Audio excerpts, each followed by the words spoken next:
তো শ্রোতাবৃন্দ, আসসালামু আলাইকুম রহমতুল্লাহ বারাকাতু। আমি ডাক্তার ইউনুস বলছিলাম হাতিয়া জাহাজপাড়া থেকে। আমেরিকান হোমিও হল এবং দি জার্মান হোমিও ক্লিনিকের পক্ষ থেকে আপনাদেরকে সুস্বাগত। আজকে আমাদের ভিডিও টপিক হচ্ছে শয্যায় মূত্র অথবা বিছানায় প্রস্রাব। আমাদের হোমিও সায়েন্টিস্ট আসলে এটা প্রমাণ করছে, বয়স প্রাপ্তির পরে প্রত্যেকটা শিশু যখন তার জ্ঞান আহরণ করে অথবা নির্দিষ্ট তার জ্ঞানের বহর বাড়ে, তখন সে স্বাভাবিকভাবে নির্দিষ্ট স্থানে মলমূত্র ত্যাগ করে। কিন্তু বয়স প্রাপ্তির পরেও যদি বাচ্চা বিছানায় প্রস্রাব করে, নির্দিষ্ট স্থানে প্রস্রাব না করেও অথবা অসাড়ে অথবা ঘুমন্ত অবস্থায় প্রস্রাব করে বয়স প্রাপ্তির পরেও, সেই ক্ষেত্রে অবশ্য রোগ বলে গণ্য হয়। এটা একটি মহা বিরক্তিকর ব্যাধি। সম্মানিত শ্রোতাবৃন্দ, এক্ষেত্রে আমাদের হোমিও বিজ্ঞান বা বিজ্ঞান লেটেস্ট যে অবদান, এটা বারবার প্রমাণ করছে সোরা দোষ জনিত এটা একটু সমস্যা।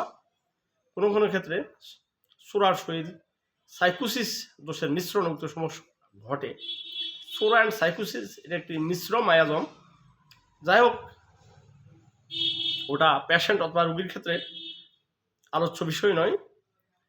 বয়স প্রাপ্তির পরেও যদি বিছানায় প্রস্রাব করা অথবা শয্যামূত্র হয়, সেই ক্ষেত্রে করণীয় কি? মূত্রস্থলীর মুখে এক প্রকার অসাড়তা বা পক্ষাঘাতই উক্ত সমস্যার কারণ। যাই হোক, সম্মানিত শ্রোতাবৃন্দ, সবসাইতে একটি আশ্চর্যজনিত বিষয় হচ্ছে, বিবাহের পরেও কয়েকটি রমণী বিছানায় প্রস্রাব করছে অথবা বিছানায় প্রস্রাব করার কারণে তাদের সম্পূর্ণভাবে তাদেরকে তালাক করে দেয় অথবা তালাকপ্রাপ্ত হয়ে যায়। আমি কয়েকটা রোগী ট্রিটমেন্ট দিচ্ছি, কয়েকটি রমণী বিবাহের পরেও বিছানায় প্রস্রাব করে। উক্ত বিরক্তিকর ব্যাধি তারা বিভিন্ন উন্নত হসপিটাল চিকিৎসা করে যখন কোনো ফলপ্রসূ হয় নাই, তখন তাদের সম্পর্কের বিচ্ছিন্ন ঘটে। অত্যন্ত দুঃখনীয় ঘটনা এই বিষয়গুলা। কারণ স্বাভাবিক কোনো সমস্যা না, হালকা একটা সমস্যা যাকে আমরা সহজ মনে করি, উক্ত বিষয়ের কারণে যদি মানুষের জীবনে বড় সুখের বিচ্ছেদ ঘটে, আসলে এর চেয়ে যন্ত্রণা অথবা দুঃখজনক আমার মনে হয় আর কিছু হয় না। কয়েকটি রমণী উক্ত সমস্যার কারণে বিবাহ বিচ্ছেদ ঘটিয়েছে, এটা আমি নিজ চক্ষুষ প্রমাণ। যাই হোক, আমার কাছে উক্ত কয়েকটি রমণী আসছে, আলহামদুলিল্লাহ, আল্লাহ রহমতে, আল্লাহর অশেষ ফজলে একটা রোগীও ইনশাল্লাহ বিফল হয় নাই। আসলে সঠিক মেডিসিন দেওয়া সত্ত্বেও যখন রোগী সফলতা আসে না, সেই ক্ষেত্রে দক্ষ হোমিওপ্যাথ চিকিৎসক অবশ্যই বিছানায় প্রস্রাব অথবা সহ্যমূত্রের ক্ষেত্রে সোরা অ্যান্ড সিফিলিটিক অ্যান্ড সাইকোটিক বিষয়কে অতি প্রাধান্য দিতে হবে। সেই ক্ষেত্রে কৃমির প্রবণতা আছে কিনা অত্যন্ত নিখুঁতভাবে দেখতে হবে, অথবা প্রস্রাবঙ্গের অথবা প্রজননতন্ত্রের কোনো প্যারালাইজড অথবা অসাড়তা আছে কিনা সেটা খুব গভীর মনোযোগ সহকারে দেখতে হবে বা জানতে হবে। সম্মানিত শ্রোতাবৃন্দ, সঠিক মেডিসিন দেওয়া সত্ত্বেও কিছু রোগী যখন সহজে আয়ত্তে আসে না, সেই ক্ষেত্রে পিতৃগত অথবা মাতৃগত অথবা বংশানুক্রম হিস্ট্রিগুলা জানাটা অপরিহার্য হয়ে পড়ে। আমি যে কয়েকটি রোগী যারা তালাক প্রাপ্তর পরে অথবা সম্পর্ক বিচ্ছিন্নর পরে, অর্থাৎ কিছু রোগী বিচ্ছিন্ন হয় নাই, সম্পর্ক বিচ্ছিন্ন প্রাককালে বা দুই পক্ষ বা আমার কাছে আসছে, আলহামদুলিল্লাহ, আমি ওদেরকে স্বাভাবিক ওষুধের পাশাপাশি ওদের পূর্ব হিস্ট্রিতে সিফিলিটিক লক্ষণ পাই, তখন ওদেরকে সিপিলিনাম, আর যখন ঘনকাশ অথবা ঘনরিয়ার সিমটমস পাই, সেই ক্ষেত্রে লাক্ষণিক অনুসারে থুজা অক্ষা অথবা ম্যাডোনাম প্রয়োগ করেছি।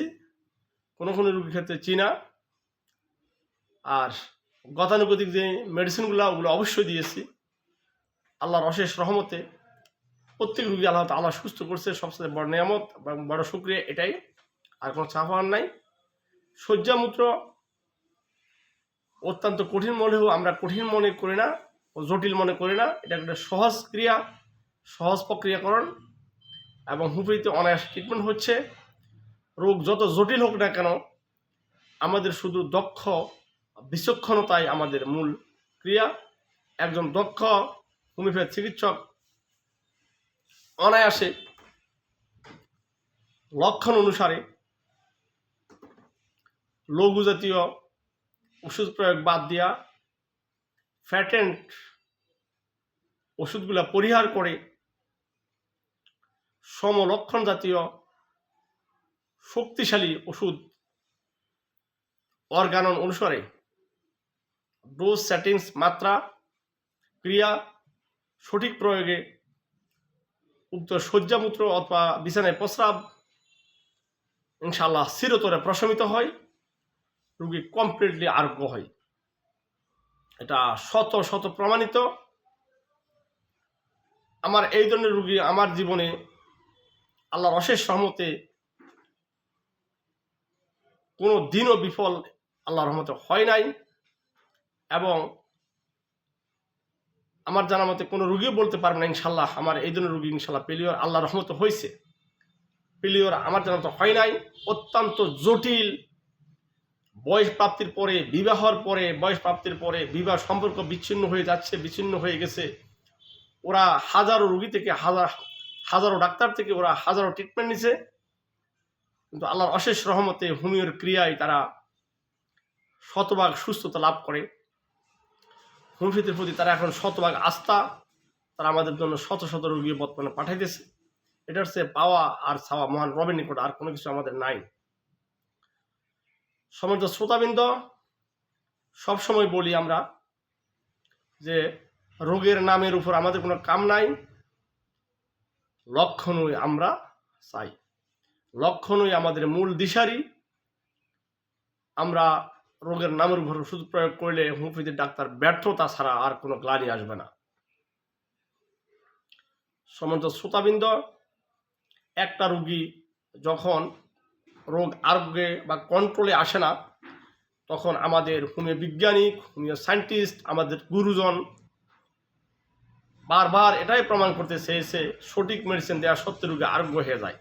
কিন্তু সঠিক মেডিসিন দেওয়া সত্ত্বেও যখন রোগ আরোগ্যে আসে না বা কন্ট্রোলে আসে না, অথবা বারে রোগটা দেখা দেয়, সেই ক্ষেত্রে মায়াজোমেটিক ক্রিয়া অবশ্যম্ভাবী, সোরাদোষ অথবা মায়াজোমেটিক ক্রিয়া সেই ক্ষেত্রে রোগীকে বাধাগ্রস্ত করে। এই ক্ষেত্রে সম্মানিত যারা ডাক্তার, তারা অবশ্যই মায়াজোমেটিক ক্রিয়ার প্রতি বেশি জোর দেবেন। আর যারা রোগী, তারা অবশ্যই আমাদের কাছে ধৈর্য, সময়, বিশ্বাস সহকারে মেডিসিন সেবন করবেন। আল্লাহর অশেষ রহমতে বিফল হবেন না, এবং আমাদের এই ধরনের রোগী কখনো বিফল হয় নাই। আল্লাহর অশেষ রহমতে ভবিষ্যতে ইনশাল্লাহ রবের উপর ভরসা করে বলতে পারি, আল্লাহ যদি ঠিক থাকে কখনো বিফল ইনশাল্লাহ হবে না। সম্মানিত শ্রোতাবৃন্দ,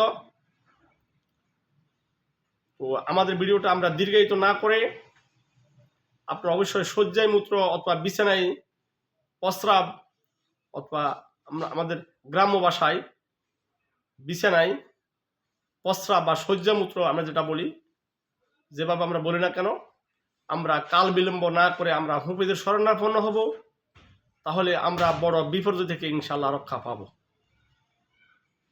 অবশ্যই আপনারা ভিডিওটা দেখার পর যদি ভালো লাগে লাইক এবং কমেন্টস করবেন, এবং যারা এখনো সাবস্ক্রাইব করেন নাই ওপেন দ্য হোমিওপ্যাথ দেখে অবশ্যই সাবস্ক্রাইব করবেন। মহান রব ইচ্ছে করলে, তৌফিক দান করলে দেখা হবে পরবর্তীতে কোনো ভিডিওতে ইনশাল্লাহ। আসসালামু আলাইকুম ওয়া রাহমাতুল্লাহি ওয়া বারাকাতুহু।